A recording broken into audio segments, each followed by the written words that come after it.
pay for bag too. You people pay for bag too. What is this? Hey guys, welcome to my YouTube channel. If you are seeing my face for the first time, my name is Ore. You're welcome to Journey with Ore. On this channel, I talk about Christian lifestyle, talk about relationship. I talk about living, basically like living properly as a Christian on earth. I share my experiences, I share tips. So it's just basically a growing community, you know, where we get to learn from each other. And to my amazing and wonderfully blessed subscribers, thank you so much, you guys. Thank you so much for the love, for the support. You know, I do not take it for granted. I really thank you guys. Really thank you guys so much. And if you are yet to subscribe, to be honest, I do not know what you're waiting for. Like, subscribe now. If you know that this is a content that you are signed up for, I should not be begging you. I'm not even in Shakara again. I'm not even begging you people again.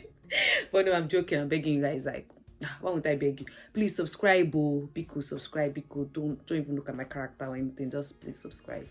So yes, today's video is going to be a bit of a different video, like different from the usual. Right, it's still me talking about my experience, so maybe it still covers under the bit of me sharing my experience, right? But it's a totally different video because yeah, I'll be talking about my culture shock in UK, and it might be a long one, but I'll try to, you know, reduce this because it's really long. It's like it's covering all aspects from school, work, church, and all of it. So that's what I'll be sharing in today's video. Without wasting so much of your time, please make sure that you have subscribed to my channel. Please make sure that you've subscribed to my channel, and let's go straight into today's video. So yes, just pardon me because I might be looking to have like a list of the culture shock because I don't want to forget any. And the first one I will be talking about is the self-payment machine. I don't know if that's the right word for it or if that's the right term, but it's a machine where you go, you get your stuff from the store, and then you pay yourself. Like, you make payment yourself. It was really very surprising to me because it was the first time I was seeing it. I didn't see anything like that, like in Nigeria. Maybe there are places that have that, but me, I didn't see any. And it was really surprising because I was just thinking about a lot of things. I knew the advantage, right? At least, like, you know, that you're going to be able to like ease up the queue. People are able to, like, you know, quickly make payments of the goods that they've gotten, right? But at the same time, I was like, you guys you have trust. Like, the trust level must be really high for you to trust people to, you know, scan their goods and they make payment themselves and they go. I'm like, no. I know sometimes, even right now, sometimes I'm always like very comfortable using the machine. It's a machine, it's quite easy, anyone can use it, but at the same time, it's just like I feel so more like I'm not used to it, but we have to learn. So that's one culture shock I had.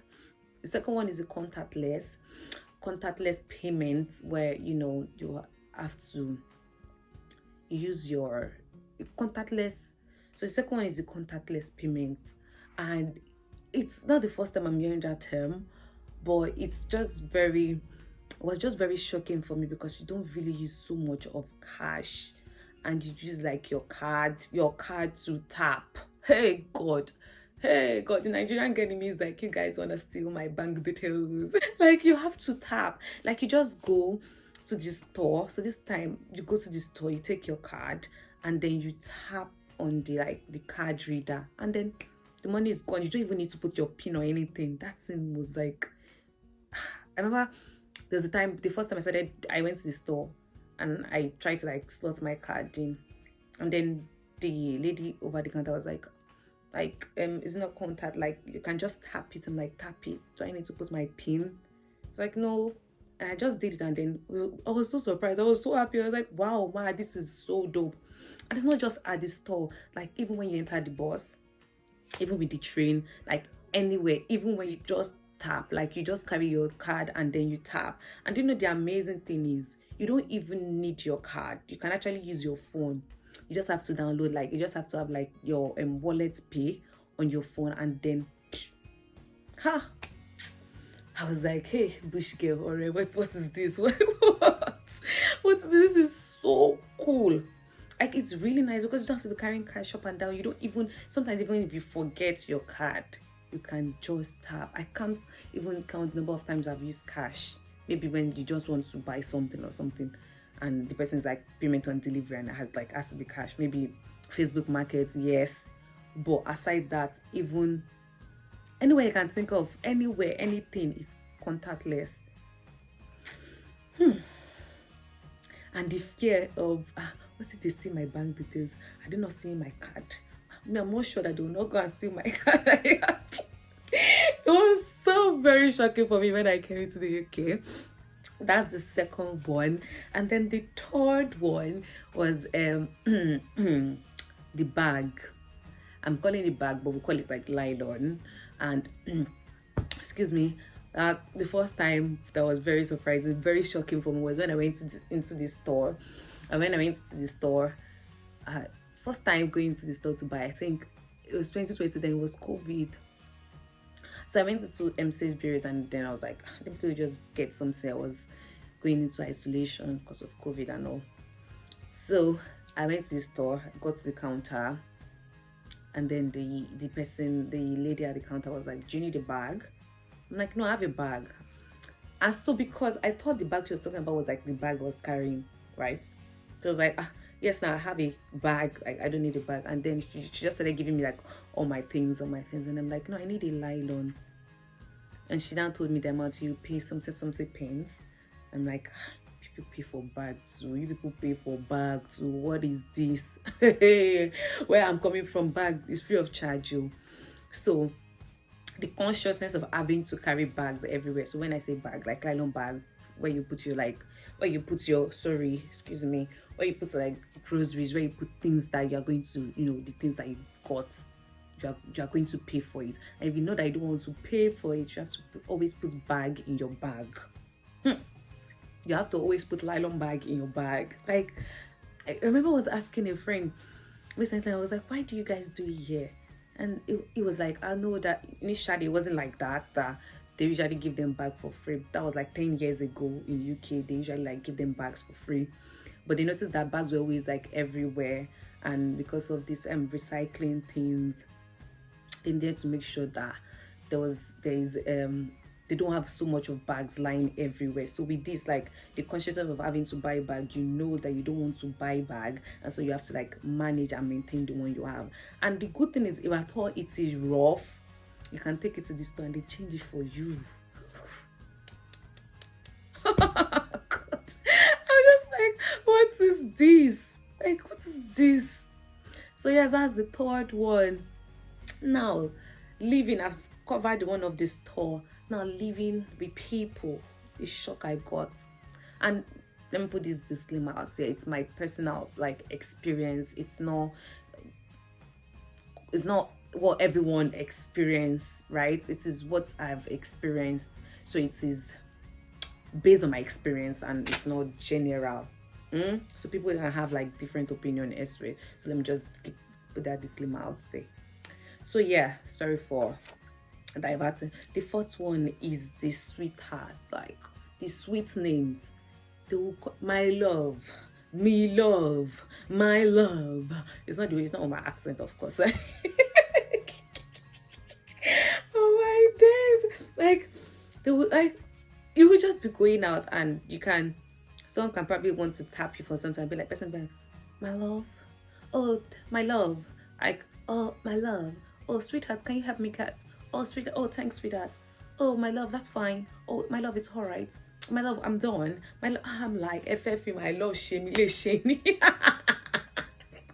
So yeah, like it's just, if you're not used to it, if you like, especially when we're coming from that, my love is like, just from your partner, your spouse, like someone you're in a relationship with, right? And you're coming to a place where the person is saying my love, calm down, my love. And this is not just like limited to a man or like everyone, like British people use that sweet name to everyone, but that lady, like without a lady to a lady, it does not mean anything. It's just, a way of calling you. The same way we use I don't know, the guy and all sorts, like a mate, things like that. So it's the same way that it is my love, sweetheart. Like it's really nice, it's sweet, I like it. Well, that was one shock for me. I was like, every time I got into the bus and I think I was asking the driver for I was asking to know where my stop is, and I didn't know how to use the timetable and also then. So he was like, my love, your stop is the second stop. I'm like, my love, okay, Azar, when did we get to that level? Like the first time I heard it was like, when did we get to that level? I'm just asking for direction now. Like, calm down. Then later I got to realize that that's how they say it. You call people sweet names like that. What will you call your spouse? My love is part two. Let's leave that one. The next one. Sorry, I'm adjusting my hair, but you guys are family now, so please manage me like this. The next one is drinking water from tap. So this was not like I'll not say it was really a culture shock for me, but because like back home we drink water from our tap. Like that's why I say it's not everyone, but in my house we're drinking water from the tap. Our water was straight from the tap. So coming here and drinking water from the tap was not any different. But for some people, like, I guess for me the only difference is that the water from the tap is, you know, has like very, very strong taste, and there are different type of water again. There are different type of water. So one day I remember a friend was telling me that this drinking water thing is not healthy, like don't drink this water, blah blah blah, this and that. I was like, okay, no problem, let me try. Let me even go to the store to buy water. And then I went to the store and they're like, I said I want to get water, and they're like, is it sparkling water or still water? I'm like, I don't even know the one that is sparkling or clean. So I was just like, sparkling.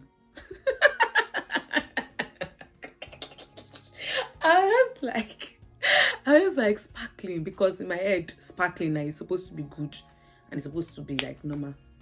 That's how we got sparkling water, and the taste was tasting like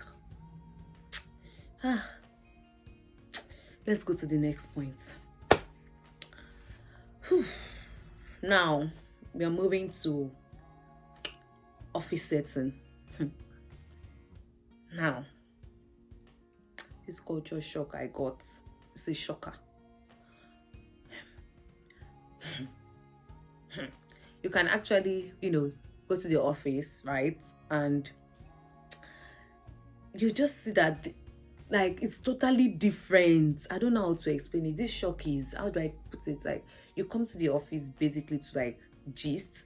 You don't compare to back. It's not to just gist. So the gist I'm saying is to meet with people and to build that that connection, that bond with your team. So you guys can talk, gist, laugh, that sort of things. That's the reason why you are coming.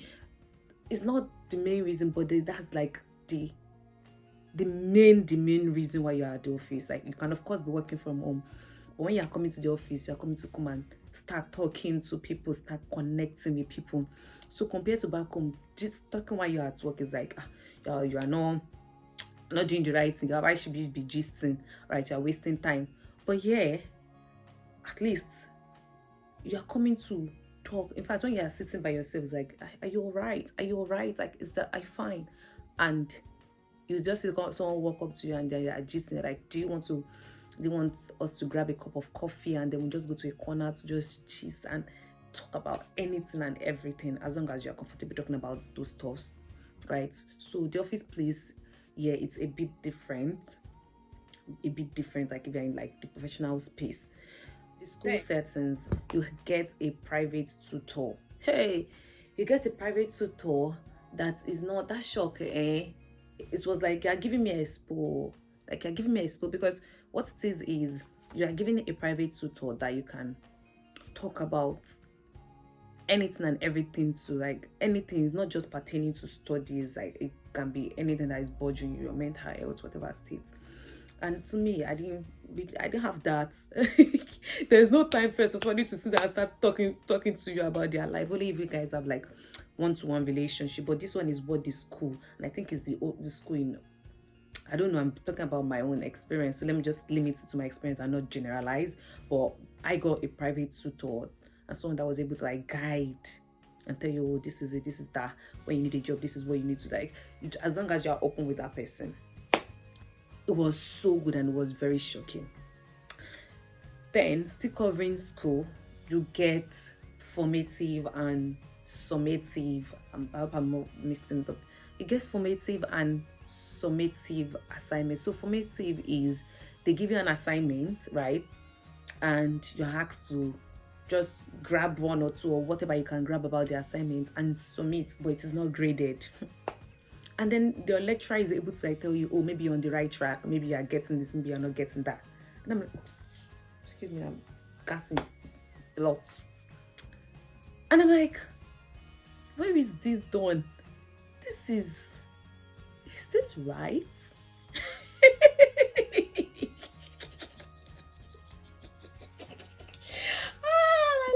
I was like, Jesus, is this right? Is this not like, what's the point of giving us assignments if you're going to tell me to submit a formative and you check it? But that has been that I don't know if every uni in UK does that, but it was so helpful because you do assignments. It's not everything, of course. They will give you, so if your assignment is 4,000 words, right, this your formative can be 1,000, or so it's limited, but you're able to like explain whatever point it is. Okay, so let's leave that part and then we go to the next one. Living with people is still like around, like when you are asked, how are you? So how are you, in a literal sense, you just say fine. But coming here, I got to realize that how are you is not just fine. How are you is I don't feel so okay, or the weather is good, I'm fine, I'm all right, but the weather is like, it's raining today, it's not been so good. All right, I'm fine, I'll be going out. So I'm just giving, it has to be deeper than fine. So it is you explaining everything. You can decide not to explain, but if you want to build like proper connection, in this term, how are you is not fine. How are you is deeper explanation. Me, I don't even know. Proper, when they ask me about you, I'll be saying fine. And it's normal, very polite way for you to say, how are you doing as well, or and you, or how are you, and person say, and you say I'm fine, thank you, and then you ask the person how are you doing as well, or and you, like whatever. That then I realized that sometimes when I say how are you and I say, and when the person says how are you and I say I'm fine, thank you, and I end it, I sometimes look at the expression in the person's face, and the person is like, okay, maybe she doesn't want to talk. I didn't know that it's like that though.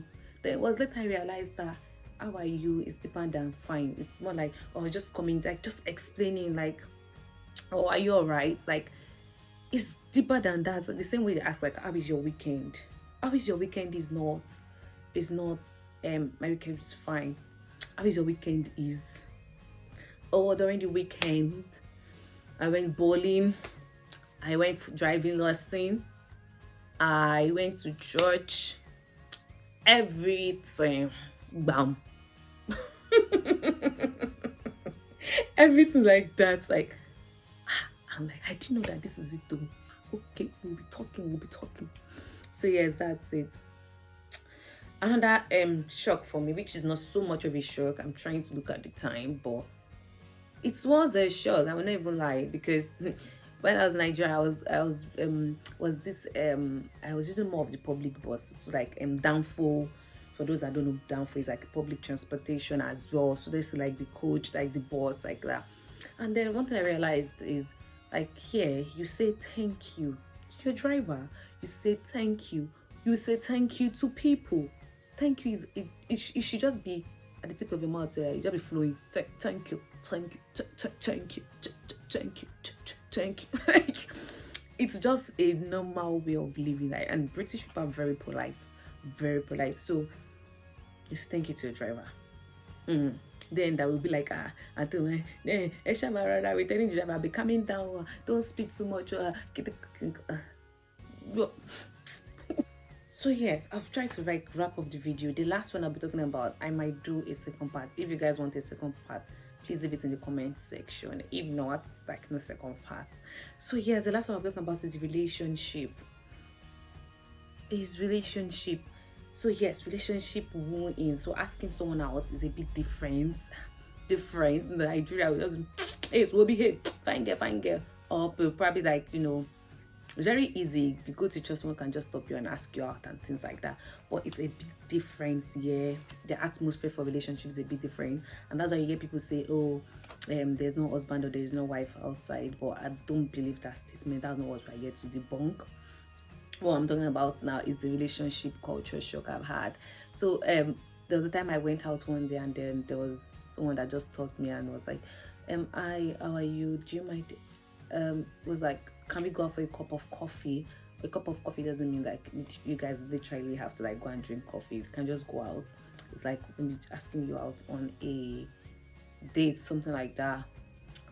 Can be lunch or anything, tea time, whatever. And the person was like, "Do you mind? May I ask you your age?" I was like, "Be calming down. Don't you know it's rude to ask a lady her age?" I did not say that, but it was a bit shocking for me. Like, why do you want to know my age? Like, they're really keen on knowing your age, so they know that they are not asking on that age, because there's a tendency for you to not look like your age. It might actually be on that age. So you'd see situation where like, may I ask you your age, or can you please tell me your age, or how old are you first? They don't want problem. So it's just, that, and then the sin of having to, you hear a lot of people say register for dating app, because I don't see, it's very rare people still randomly like walk up to people, right, and ask for the fear of this person might call the police on me, the person might say I'm harassing her, I'm harassing him. People rather keep whatever they have and make sure that people keep whatever feelings they have. If you want dating, they will advise like go to dating app, right? So the dating scene is totally different. You can't just listen, finger.